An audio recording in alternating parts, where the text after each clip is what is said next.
But there was something in choosing. In that moment, I said, this is attitude.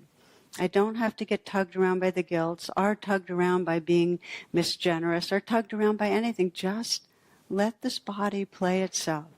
So it was that sense of, okay, the beauty and the terror, the guilt and the generosity, just letting it play and finding in that openness where I'm not the person that was doing something. It's more kind of a dissolving back into a space of dynamic presence and joy.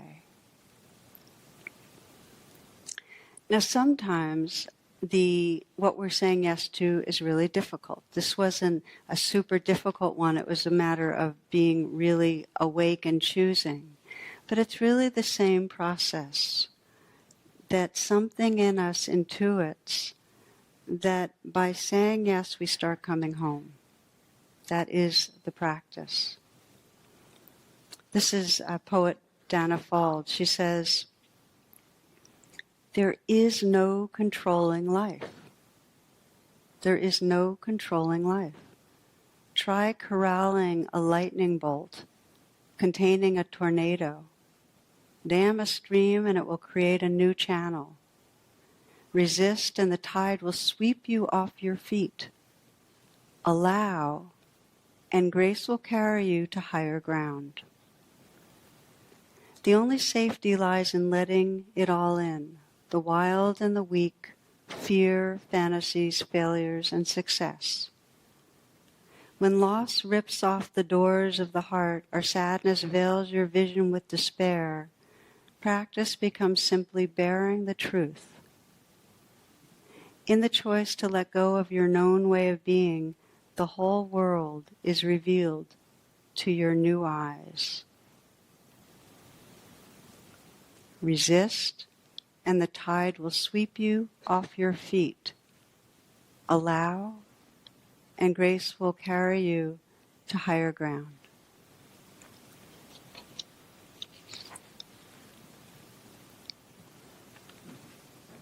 Let's close our eyes and just practice a little bit with the simplicity of saying yes, because this is really the entry for cultivating joy.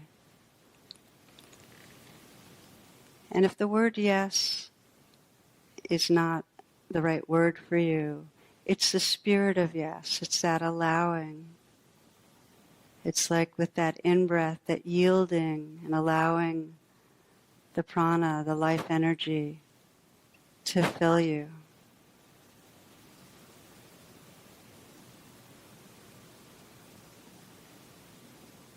You might listen to the sounds that are here. And just let them wash through you.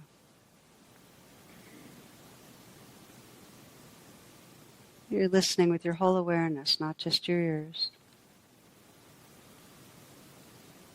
And although your eyes might be closed, you might sense the flickering of light and darkness.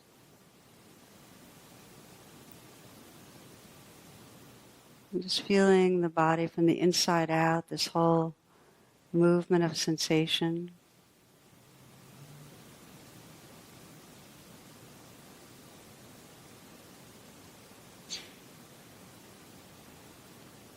Just explore the spirit of yes, of agreeing or allowing this life to live through you in this way.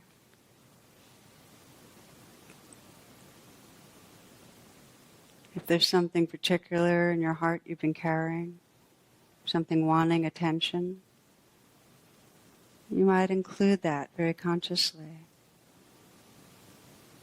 You can even mentally whisper yes to any place in you that you can sense wants acceptance or inclusion.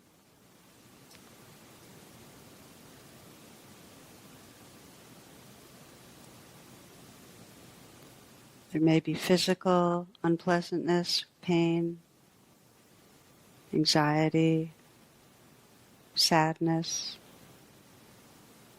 There may be excitement, peace, happiness.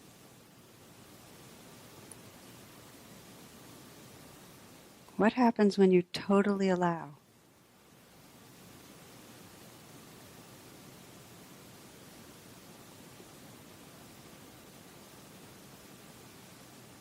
Let everything happen to you. The beauty, the terror.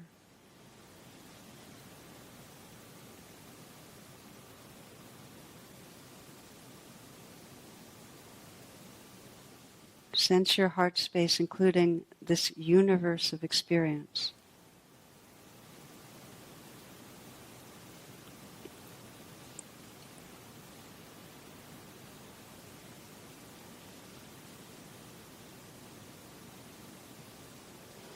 As you take a full breath, and as you're ready, opening your eyes.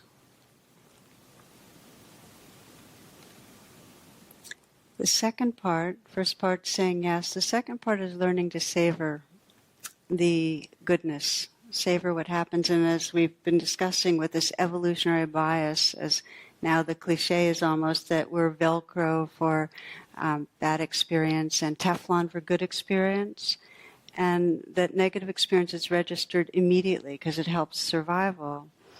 And positive experiences have to be held in awareness for 5 seconds, 10 seconds, 20 seconds in order to really be registered in our emotional memory. In other words, it has to be deliberate. We have to actually pause and savor them for them to be registered. Rick Hansen describes it this way. He says, negative experiences trump positive ones. A single bad event with a dog is more memorable than 1,000 good times.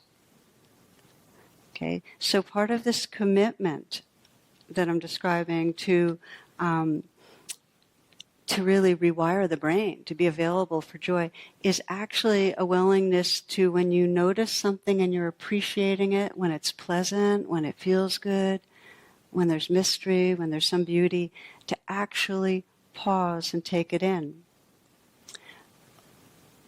There is one man from the Thich Nhat Hanh tradition who describes 10 breaths as a really powerful strategy, and you might experiment with this.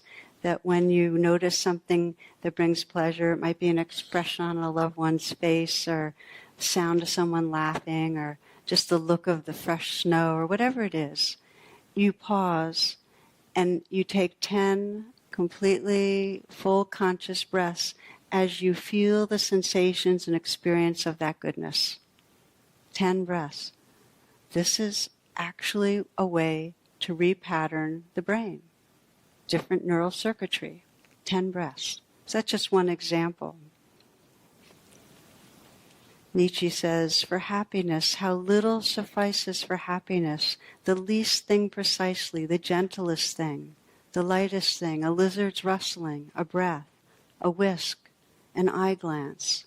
Little maketh up the best happiness. Be still. So we begin to practice in this way, which is very, very intentional, where you actually pause when there's something delicious or sweet or beautiful. And whether you use your breaths or just your attention, stay and get to know the feeling, get familiar with it. Okay?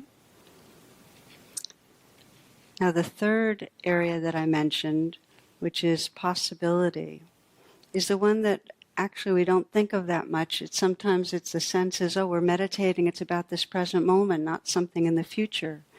But actually, in the present moment, embedded in the present moment, is this kind of fertility, this possibility, this creativity that we can attune to. This is C.S. Lewis. He says, all joy reminds. It is never a possession. It intuits what is about to be. It intuits what has always been. It intuits the truth of wholeness, our original nature. So there's this immanence, this sense of infinite possibility, and it's in the background. And you might say, well, how do we sense possibility when in reality things are impermanent? Like, for instance, again, the experience of being with my mom, and I know there's not so much time, so how am I supposed to sense possibility?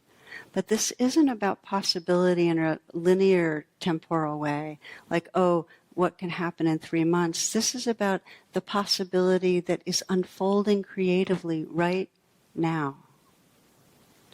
And you might close your eyes and check this out for yourself. It's the possibility, if you ask yourself right now, how can you make this evening, the remainder of this evening, absolutely as good or poignant or deep or beautiful as it can be? And just ask yourself that.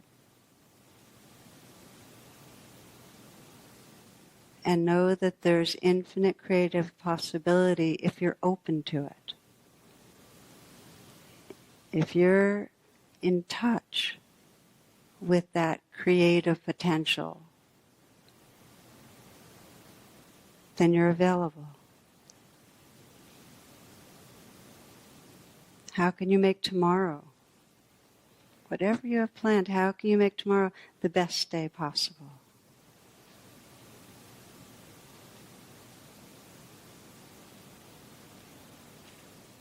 Right in this moment, can you sense possibility as you come into presence, right here? Just for the rest of listening tonight to this talk, possibility. So we have 3 ways we can train ourselves to more consciously say yes to the moment, really embodied, to savor, and to open to possibility. And each is a way of choosing. We're making a choice because our habit patterns are to say no to the moment, to control things, to kind of skim over sometimes what's really wonderful or beautiful, and to have in mind a game plan that rules out possibility. We can choose our attitude.